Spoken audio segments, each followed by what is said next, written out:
Let's start making our parcels of Greekness. Is that a word? Well, it is now, and you're going to love it. It's like little parcels filled with beautiful cheese, the flaky outing, perfect for entertaining. Oh, you're gonna love this. So we'll start with our egg as our base. So we'll add that in, give that a really light whisk. Next up, we're adding in some ricotta.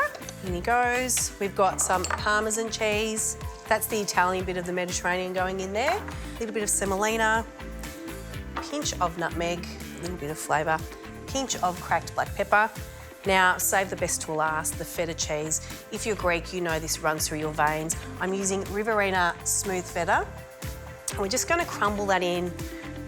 You don't have to chop it, you can just crumble it, give it a little bit of love. It's 100% Australian owned and made Greek style feta. And it's just, oh God, I could just eat this on its own. Feta cheese, the more the merrier, you can't go wrong. It's that beautiful salty addition, crumbly. It's gonna be encased in puff pastry, like heaven. This recipe makes plenty. It's quite generous, like a lot of the Greeks entertaining. So if you have neighbours, cousins, family and friends, take these to work, it'll be perfect. So here is the Greek cheese party. Let's mix that all together. They're having a fabulous time and you are invited. Set the bowl aside. Now this is where my dorkiness comes out. So we've got 1 sheet of puff pastry. Not necessary, but I'm using the ruler just because I want those perfect squares. But if you want to eyeball it, go ahead. But for now, I just want those nice little squares. So I'm going to just measure up just so I can cut it into 9 equalish parts, she says. And now using the ruler, it'd be pretty bad if they're really wonky. And the other way. Next up, the Greek party is going to hit the little squares. So we'll just use our spoon. I'm going to add about a teaspoon into the centre. And then we're going to use the egg wash to make like an L shape. L for Lesbos, there you go, the island where I'm from. So make a nice L shape, and then we're going to fold it over. And using our fork to seal the edges, just on the edges, just like that. We're going to give that a little egg wash across the top as well, just to make it nice and golden.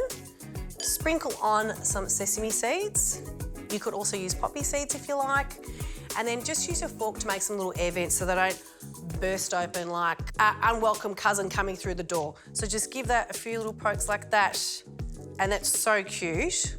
Look at him, perfect little feta cheese triangle. I'll continue to fill these up until I run out of pastry or cheese, whatever comes first.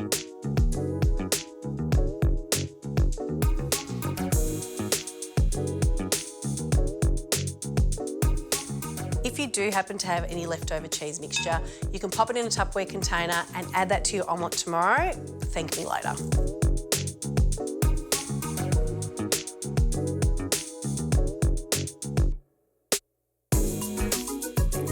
So this recipe makes 18 feta cheese triangles. Gonna pop them in my Braun air fryer for about 15 minutes on 180, and you can cook them in batches, or if you don't use them all at once, I can double this and freeze them too.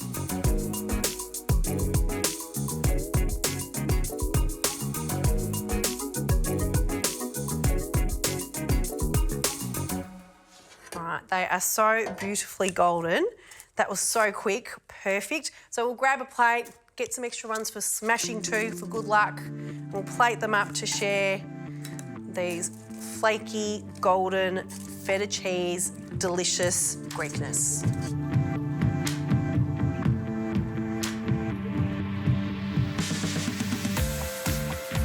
Let's have a look inside these beautiful Riverina feta cheese triangles. Look at that, flaky pastry, salty goodness. Yummy oppa. So good.